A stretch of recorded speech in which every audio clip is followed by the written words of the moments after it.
जय श्री राम दोस्तों। आज शुरू करते हैं हम गणित गणित की किताब का पार्ट 3 गुणा। ठीक है, मल्टीप्लिकेशन। इसमें कुछ एग्जांपल्स वगैरह दिए गए हैं, ये सब आप लोग देख लेना। ठीक है, इसमें सबसे पहले यहाँ चलते हैं। यहाँ पे कुछ सवाल दिए गए हैं, नीचे को ये 3 सवाल दिए गए हैं, देखिए। ठीक, इन सवालों को हल करते हैं। चलिए।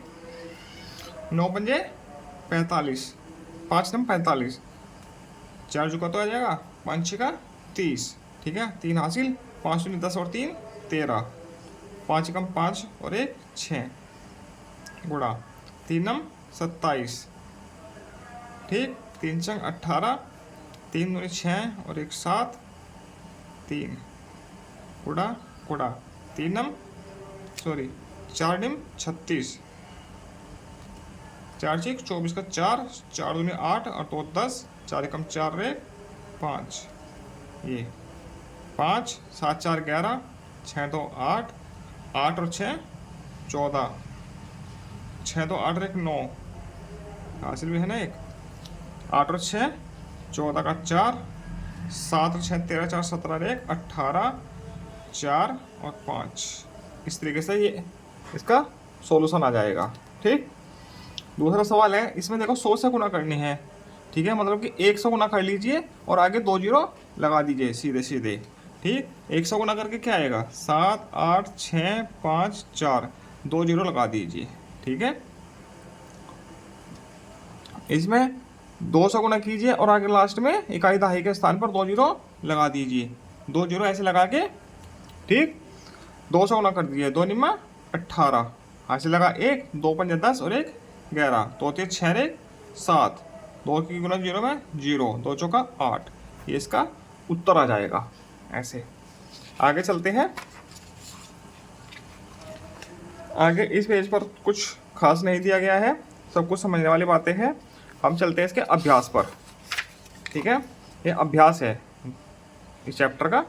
ठीक, इसे पहला प्रश्न करते हैं, रिक्त स्थान भरो।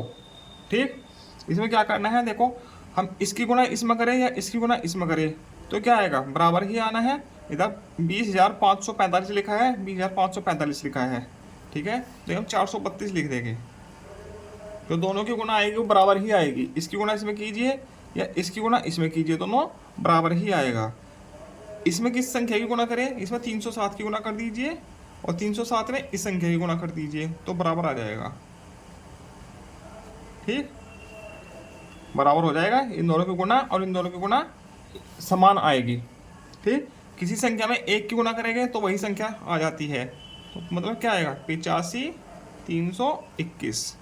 ठीक, यहाँ भी 1 की गुणा किस संख्या में करेंगे तो यही संख्या आ जाएगी, 57 0 42। अब किसी भी संख्या की गुणा 0 में करेंगे तो वह संख्या शून्य हो जाती है, या शून्य की गुणा किसी भी संख्या में करेंगे तो वह संख्या शून्य हो जाती है। ठीक, ये ऐसे कर लोगे आप लोग। अब दूसरा गुणनफल करो। ठीक, इनमें थोड़ा समय लगेगा, इसलिए मैंने पहले से ही ये सवाल करके रखे हैं पेपर के ऊपर। ठीक है, इसे पहला प्रश्न है 63 554। ठीक है, 639 में गुणा करनी है। इसकी गुणा हम इस प्रकार से करेंगे। ठीक है, ये 6 सवाल है, 1 2 3 4 5 6। मैंने 6 के 6 सवालों को ऐसे करके रखा है, आप लोग इनको देख लीजिएगा। 6 के 6 सवाल है। ठीक है, दूसरा सवाल ये है, तीसरा ये है, चौथा ये है, पांचवा ये है, छठा तिहरिया सवाल है। इन संख्याओं की गुणा इसमें होनी है। ठीक है, ऐसे ही सवाल 6 के 6 हो जाएंगे। आप लोग देख लीजिएगा एक बार इनको। ठीक है, क्योंकि इनमें थोड़ा समय लग जाता तो इसलिए मैंने इनको पहले से ही पेपर पे करके रखा हुआ है, वीडियो लंबी हो जाती। ठीक है, इसके बाद हम चलते हैं आगे। प्रश्न संख्या 3। एक स्कूटर का मूल्य 62,529 रुपये है। ठीक, एक स्कूटर का मूल्य कितना है, 62,829 रुपये। ऐसे 145 स्कूटर खरीदने के लिए कितने रुपए देने होंगे, तो क्या होगा, दोनों की गुणा हो जाएगी सीधे सीधे। ठीक, इतने रुपए है, इसकी 145 में गुना होगी, तो हम लिखेंगे कैसे, ऐसे। ठीक है। एक स्कूटर का मूल्य कितना हुआ?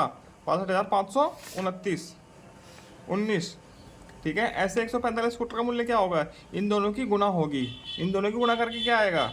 ये उत्तर आ जाएगा 90,65,255, ठीक है। ऐसे हम कर लेंगे इसको, ठीक है।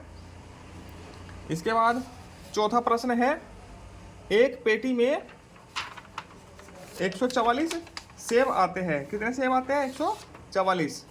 फल मंडी में ऐसी ही 32,275 पेटियां रखी है। मंडी में कुल कितने सेब है? तो क्या होगी? इन दोनों की गुणा हो जाएगी, ठीक है। हम लिखेंगे कैसे? इस प्रकार से लिखेंगे, एक पेटी में सेब कितने हैं? 144। मंडी में कुल पेटियां हैं 32,275, लिखे इतनी 32,275, ठीक है। मंडी में कुल सेब कितने होंगे? 144 की गुना 32,275 में हो जाएगी, तो गुना करके क्या आएगा? ये 46,47,600 सेब रखे हैं मंडी के अंदर। मंडी काफ़ी बड़ी है, उसमें 46 लाख लगभग 46.5 लाख लगभग सेब रखे हैं, ठीक है। अब प्रश्न संख्या 5, एक घर से लगभग 1200 ग्राम कचरा रोज निकलता है, ठीक। ऐसे 7 घरों से 365 दिनों में लगभग कितना कचरा निकलेगा? ये सवाल कैसे हो गए? एक घर से कचरा निकलता है 1200 ग्राम, ठीक है। 7 घरों से कितना निकला रोजाना? 12 से तो 8400 ग्राम, तो रोजाना 8400 ग्राम कचरा निकलता है, ठीक। 7 घरों से तो 365 दिनों में कितना निकलेगा? वो एक दिन में निकल रहा है तो 365 की उसमें गुना कर दी जाएगी, ठीक है। करेंगे कैसे? इस प्रकार से। ये है 5वां प्रश्न का हल। एक घर से निकलता है कचरा, कितना निकलता है? 1200 ग्राम, तो 7 घरों से कितना निकलेगा? 1200 गुना 7 बराबर 8400 ग्राम, इतना निकलता है रोजाना कचरा, ठीक है, पर डे, प्रतिदिन, ठीक। तो 365 दिनों में निकलेगा कचरा, कितना निकलेगा? 365 गुना 8400 ग्राम, ठीक। तो इसकी गुना इसमें करेंगे तो ये आएगा ग्राम, इसको किलोग्राम में चेंज करना चाहिए तो इतना किलोग्राम कचरा निकलता 3066 किलोग्राम, ठीक। इस प्रश्न का हल ऐसे हो जाएगा ये, ठीक है। इसके बाद प्रश्न संख्या 6, एक ट्रक से अधिकतम 11,265 किलोग्राम माल ढोया जा सकता है।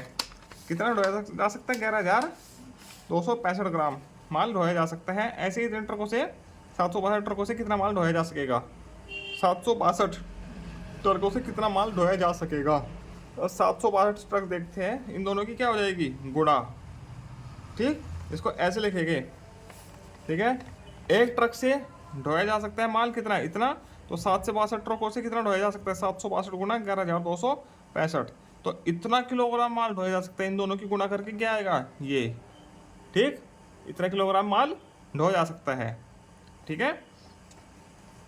इसके बाद है, एक अधिवर्ष में कितने घंटे होते हैं?